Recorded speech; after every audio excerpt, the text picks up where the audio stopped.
When I first got into knife making, it was easy to get overwhelmed with how much is out there as far as styles of knives and different methods to make them, and all the tools that you see all these professional knife makers using to make their knives. Like in any industry, like you say, it's good to start, I think, with something crappy that makes you learn how to do it right.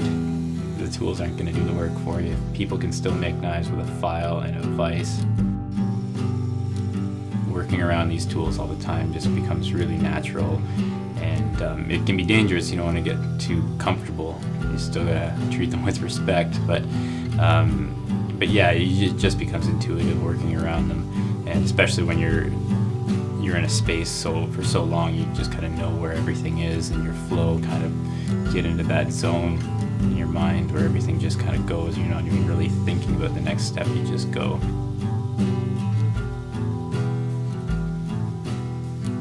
I like to make chef knives and kitchen knives out of stainless because they're getting used a lot, and they're just easier to keep clean and shiny and looking good in the kitchen if they're stainless. Also, if you're going to be sharpening stainless knives, you have a proper setup to do it. Stainless is more difficult to sharpen than not stainless.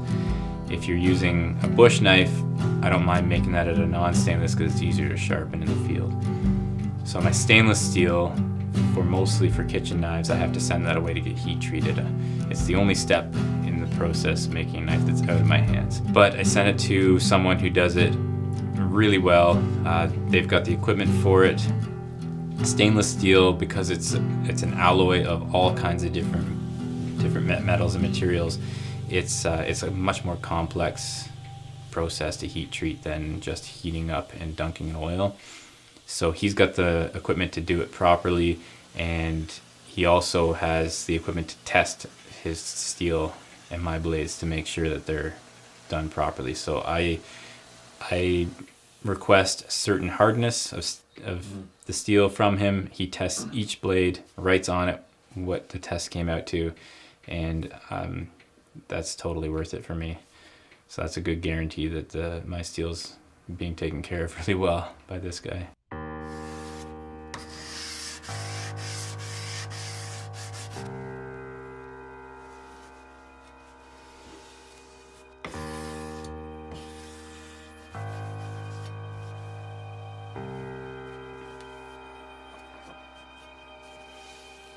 Some of the materials that you use, the natural materials, like working with Purple Heart, that naturally oxidizes and changes color over time. When you first shape that wood, it comes out kind of gray, but after a few days, a few weeks, a few months, you start to notice it's really a shining purple. So it's neat to work with natural materials that change over time. Oak darkens and becomes this really nice dark. I like using those kinds of things that'll slowly evolve as long as you use them. I think from a handmade knife, what you're getting, not just from mine, but from any handmade tool that you get, you're getting not only the quality of the materials and the craftsmanship, also the thought that goes into the design and the fit of the handle, and knowing that somebody's spent a lot of hours focusing entirely on that piece, that knife that you're holding. And I think that there's something intangible about that kind of has been lost for a little while with mass production and manufacturing, where we were kind of lost in just accepting the cheaper. But I think that there's a shift back into really appreciating handmade craftsmanship, and when you hold on to that knife, knowing that knife's there's been a lot of thought and care and work put into every little aspect of that knife.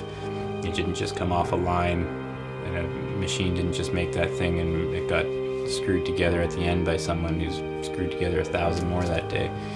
It's just being able to hold that and know that it's probably subconscious to some level, but I think that it's there, and to know that you can then pass that on to generations or what have you.